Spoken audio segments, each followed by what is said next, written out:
नमस्कार, स्वागत है आप सभी का। आपके साथ मैं हूं पुनीत मिश्रा और आप देख रहे हैं प्राइम टाइम 8 PM, जहां खबरें भी दिखाते हैं और होता है उसका विश्लेषण भी। तो सबसे पहले अहम खबर की बात करते हैं। पेट्रोल और डीजल की कीमतों में सरकार ने राहत दे दी है। पेट्रोल की कीमतों में ₹9.5 और डीजल की कीमतों में ₹7 प्रति लीटर की कमी आई है। और ऐसा इसलिए मुमकिन हो पाया है क्योंकि सरकार ने पेट्रोल और डीजल पर एक्साइज ड्यूटी घटा दी है। मॉनसून से पहले राहत की बारिश हुई है। पेट्रोल डीजल की बेतहाशा कीमतों की गर्मी पर सरकार ने राहत की बारिश वाली बौछार की है। पेट्रोल की कीमतों में ₹9.5 की राहत मिली है, जबकि डीजल की कीमतों पर ₹7 की कमी आई है। बहुत अच्छी, बहुत स्वागत योग्य कदम नहीं है सरकार की। ऐसे जनता को कुछ न कुछ राहत पहुंचेगा। अगर सही माने में इतना कम हुआ होगा तो बहुत अच्छी बात है, बहुत खुशी की बात है। देखो जनता को सब राहत हो जाएगी, महंगाई से कुछ कम हो जाएगी। सब रूप में, आर्थिक रूप में, पैसे के रूप में, किसी भी रूप में महंगाई पे भी कंट्रोल हो जाएगा। दरअसल ये राहत इसलिए मिली है क्योंकि केंद्र सरकार ने पेट्रोल डीजल पर केंद्रीय उत्पाद शुल्क को कम करने और उज्ज्वला योजना के तहत सब्सिडी देने का फैसला किया है। सरकार ने पेट्रोल पर केंद्रीय उत्पाद शुल्क यानी कि एक्साइज ड्यूटी को ₹8 और डीजल पर ₹6 कम किया है। इससे पेट्रोल की कीमत ₹9.5 प्रति लीटर और डीजल के भाव में ₹7 प्रति लीटर की कमी हो जाएगी। अच्छा हुआ सर, कम हुआ तो बहुत अच्छा हुआ। कुछ और कम हो तब हम लोग के लिए सही रहे ना। महंगाई तो चरम सीमा पे है ही। अच्छा लग रहा मेरे पे खुशी हो गई। है पूरा एकदम बहुत महंगा हो गया था। क्या कहेंगे? बहुत अच्छा किया। गरीब आदमियों को बढ़िया गाड़ी चलाना वाला तो बहुत हालत खराब किया हुआ था। अब चीज मन का भरम है। हर ट्रांसपोर्टर को पड़ेगा, जिनका ज्यादा गाड़ी चलता है, जिनका भाड़ा पर गाड़ी चलता है, उन लोगों को क्या है कि जिनका 1 लाख लीटर रोज लग रहा है तो उनका 9 लाख रुपया बचेगा। अब जिसको 3 लीटर जरिए रहा है बॉस, वो अगर 10 मिनट एसी नहीं चलाएगा तो उतना बचा लेगा। इसके साथ ही प्रधानमंत्री उज्ज्वला योजना के 9 करोड़ से अधिक लाभार्थियों को ₹200 प्रति सिलेंडर तक की सब्सिडी दी जाएगी। गर्मी के मौसम में ये मानसून आ जाने जैसी सुकून देने वाली खबर है। Bureau report, news 18, Madhya Pradesh, Chhattisgarh. तो महंगाई के इस दौर में केंद्र सरकार की तरफ से ये राहत मिली है। पेट्रोल की कीमत में ₹9.5 प्रति लीटर और डीजल की कीमत में ₹7 प्रति लीटर की कमी आई है। इस फैसले से सरकार ने पेट्रोल और डीजल पर दरअसल एक्साइज ड्यूटी घटाई है। पेट्रोल पर ₹8 और डीजल पर ₹6 एक्साइज ड्यूटी घटाई गई है। इसके अलावा उज्ज्वला योजना जो कि ऐसे लोगों को दी गई थी जो चूल्हे पर खाना पकाया करते थे, उनके अब लाभार्थी इनको ₹200 प्रति सिलेंडर की सब्सिडी भी देने का फैसला किया गया है। बढ़ते हैं आगे। मध्य प्रदेश में ओबीसी आरक्षण को लेकर सुप्रीम कोर्ट का फैसला आ चुका है। शिवराज सरकार इसे अपनी बड़ी जीत मानती है, लेकिन विपक्ष 14% आरक्षण को तो अधूरा कहता है और इसके लिए सियासी लड़ाई अभी भी जारी है। बीजेपी की तरफ से अभिनंदन समारोह रखा गया जब सीएम शिवराज का फूलों से स्वागत हो रहा था और दूसरी तरफ बंद बुलाया गया था और सियासत हो रही थी। ओबीसी आरक्षण की लड़ाई में अब भी शह मात का खेल जारी है। एक तरफ फूलों से स्वागत तो दूसरी तरफ बंद की सियासत। सुप्रीम कोर्ट के फैसले के बावजूद मध्य प्रदेश में ओबीसी आरक्षण पर जारी सियासी लड़ाई थमने का नाम नहीं ले रही। पहले सीएम आवास पर हुए अभिनंदन समारोह की तस्वीर देख लीजिए। सीएम शिवराज जब समारोह में पहुंचे तो ढोल नगाड़ों के जश्न के बीच सीएम शिवराज पर फूलों की बारिश की गई। हो भी क्यों ना, ओबीसी के आरक्षण की लड़ाई में सरकार इसे बड़ी जीत मान रही है। सारी चीजें कैंसिल करके कंसंट्रेट कर देते हैं चिड़िया की आंख, और कुछ दिखाई नहीं दे रहा था, न जड़ न तना न फूल न पत्ती। चिड़िया की आंख दिखाई दे रही थी कि कैसे भी न्याय दिलाना है न्याय। और आज मैं गर्व के साथ कहता हूं, न्याय दिलाने में हम सफल हो गए। अब कांग्रेस कह रही है इतना होना था उतना होना था, अरे तुम तो 1% भी नहीं दिला पाए महाराष्ट्र में, उड़ीसा में मिला, बता दो। अगर हमने दिलाया है तो उसका विश्लेषण भी कर लो। कई जगह 35% मिलेगा, अब हमने तो दिला दिया, तुमने क्या किया? बंटा ढारो, सिवाय बंटा ढार के तुमने कुछ किया नहीं। और आज भी भ्रम पैदा कर रहे हैं, भाई बंद कर दो, फलाना कर दो, ढिमका कर दो। खिसियानी बिल्लियां खंबे नोच रही है। तो आज हम सबके लिए गौरव और गर्व का विषय है कि देश के इतिहास में पहली बार सुप्रीम कोर्ट ने ओबीसी आरक्षण देने का निर्णय लिया। ये मध्य प्रदेश के मुख्यमंत्री जी की सरकार की ऐतिहासिक जीत है।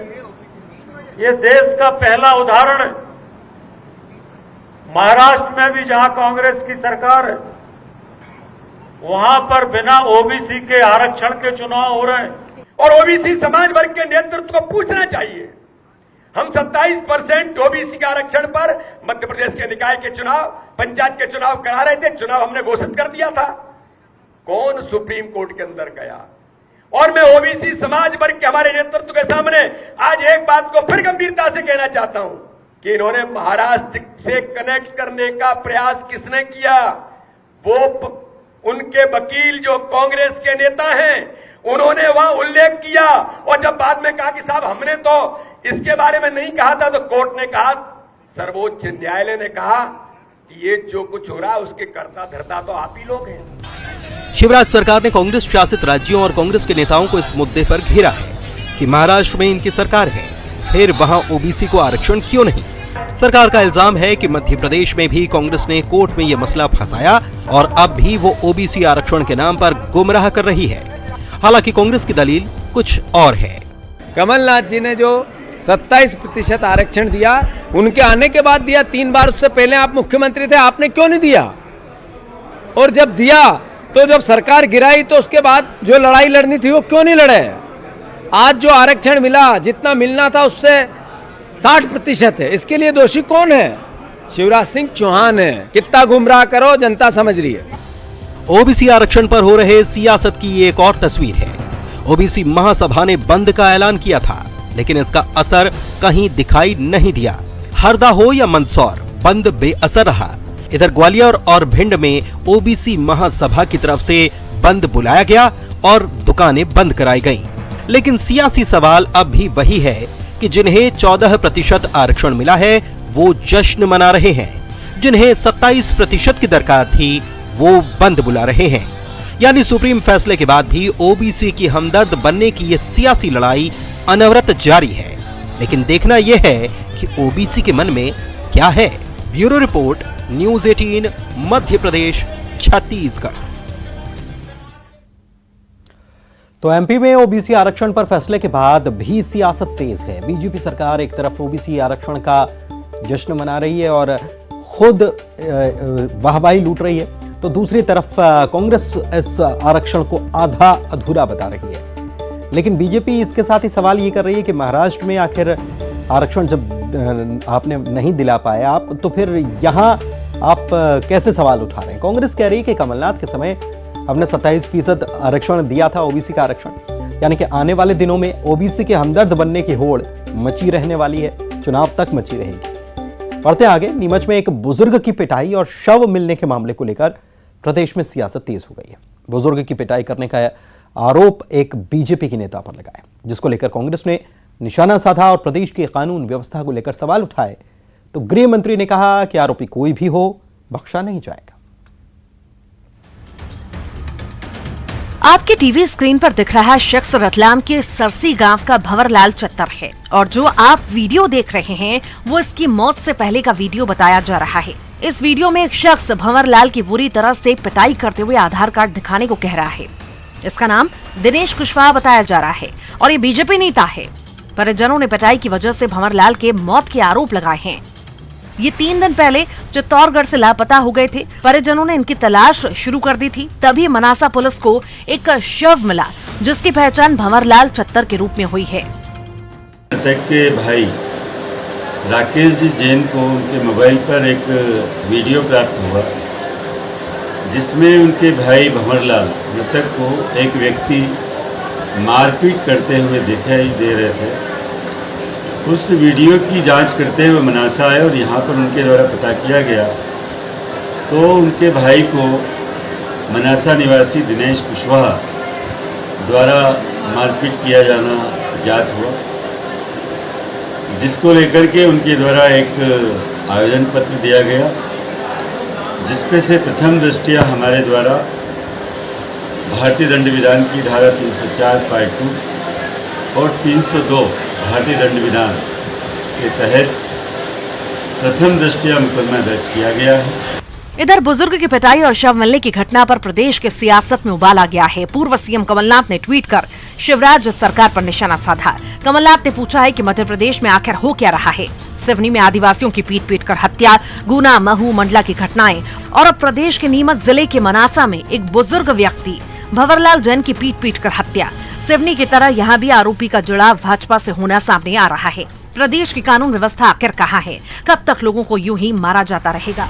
मामले में गृह मंत्री नरोत्तम मिश्रा ने कहा है कि जो भी आरोपी है उन पर मामला दर्ज कर लिया गया है और दोषियों पर कार्रवाई की जाएगी।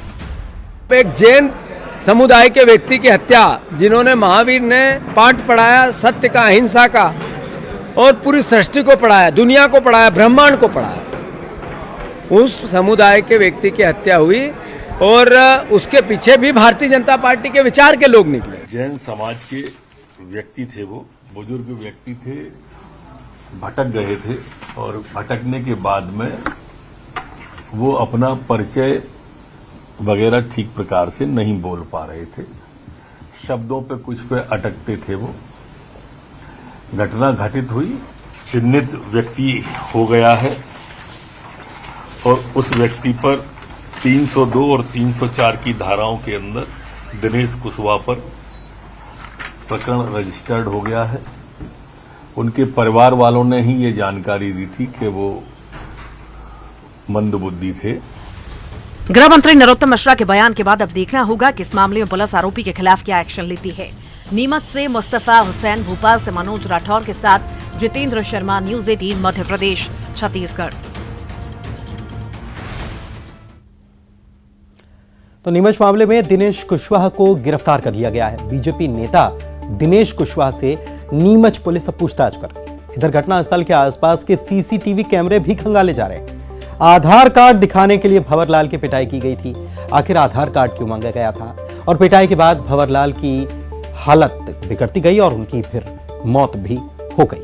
अब यह मामला सियासी भी हो चुका है। अब देखना होगा कि क्या कार्रवाई इसमें होती है। बढ़ते आगे, सियासत में हेमा मालिनी और सड़क का जैसे गहरा नाता हो चला है। यह पहला मौका नहीं जब अच्छे सड़क के उपमा हेमा मालिनी के गालों से दी गई। अब इसमें छत्तीसगढ़ के कैबिनेट मंत्री कवासी लखमा का नाम भी शामिल हो चुका है। यह सड़क नहीं तो 15 साल में हमारे नारायणपुर से लेके वर्षा तक हेमा मालिनी के गाल देख कर बनाए।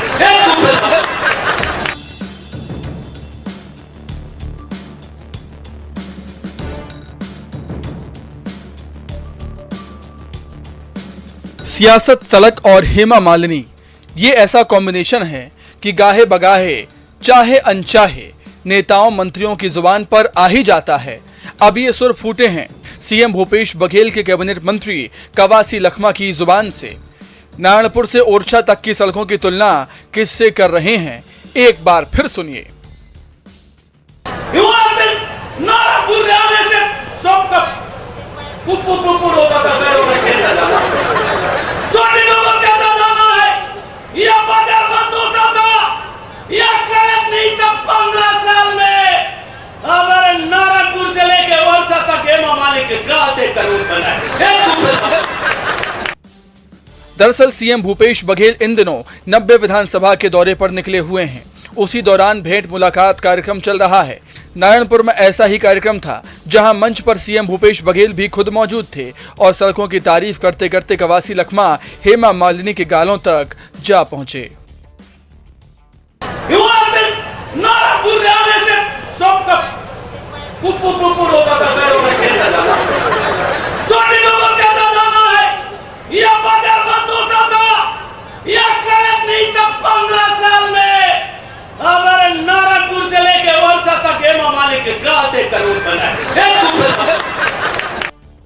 छत्तीसगढ़ की सड़कों को लेकर मंच से लखमा जब कसीदे पढ़ रहे थे और हेमा मालिनी का जिक्र कर रहे थे, तो सीएम भूपेश बघेल भी अपनी हंसी नहीं रोक पाए। लेकिन अब बीजेपी ने हेमा मालिनी को लेकर लखमा के सड़क ज्ञान के बखान पर तीखा हमला किया है और सोनिया प्रियंका गांधी का भी सड़क सियासत से नाम जोड़ दिया है। ओरछा से नारायणपुर की यदि अच्छी सड़क है और यदि वह हेमा मालिनी जी के गाल की तरह है, तो क्या इस प्रदेश की जितनी भी खराब सड़कें हैं, उबड़ खाड़े सड़कें हैं, वो क्या सोनिया गांधी और प्रियंका गांधी के गाल की तरह है? हेमा मालिनी के गाल की तर्ज पर सड़क बनाने का जो सपना बिहार के पूर्व मुख्यमंत्री लालू प्रसाद यादव जी ने देखा, ये अलग बात है कि वो सड़कें नहीं बनवा पाए, और लगभग वही सपना कवासी लखमा जी आबकारी मंत्री जी लगातार देख रहे हैं। मुझे लगता है ओरछा से नारायणपुर की जो सड़क है वो हेमा मालिनी जी के गाल की तरह है या नहीं, लेकिन ये सत्य है और प्रदेश की जनता चाहती है कि जो अंबिकापुर से लेकर रायगढ़ से लेकर पूरे प्रदेश के अंदर में जो गहरी उबड़ खाबड़ सड़कें जो सोनिया गांधी और प्रियंका गांधी के गाल की तरह है, कम से कम उन सड़कों को मुख्यमंत्री जी और आबकारी मंत्री जी ठीक कर दें। सड़कों को लेकर लखमा की उपमा और इस उपमा पर उबड़ खाबड़ सड़कों की सोनिया प्रियंका से तुलना। सियासत में जैसा सवाल करेंगे वैसा जवाब मिलेगा, लेकिन इस सियासी लड़ाई से अलग एक बात तो तय है कि बॉलीवुड की बड़ी बड़ी हीरोइंस भी ड्रीम गर्ल हेमा मालिनी जैसा क्रेज ना समाज में बना पाई हैं, ना ही सियासत में। Bureau report, news 18 Madhya Pradesh Chhattisgarh. तो सड़क की सियासत में एक बार फिर से हेमा मालिनी के नाम की एंट्री हो ही गई। लालू और बाबू लाल के बाद अब कवासी लखमा ने भी उपमा दे ही डाली। हेमा मालिनी का नाम आने के बाद बीजेपी वाले भड़के, सोनिया गांधी और प्रियंका गांधी को लेकर टिप्पणी कर दी। सड़क वाली सियासत की छत्तीसगढ़ में इन दिनों काफी चर्चा हो रही है। और चलिए इसी के साथ इस प्राइम टाइम 8 PM के शो में इतना ही, लेकिन चलते चलते जो तस्वीरें हम आपको दिखाने जा रहे हैं, हमारा दावा है कि वो आपका दिल खुश कर देंगी। भीषण गर्मी के इस मौसम में हर कोई ठंडक की चाहत रखता है। आप हम शायद वाटर पार्क का रुख कर लें, ठंडक पा लें, लेकिन देखिए जरा इन तस्वीरों को।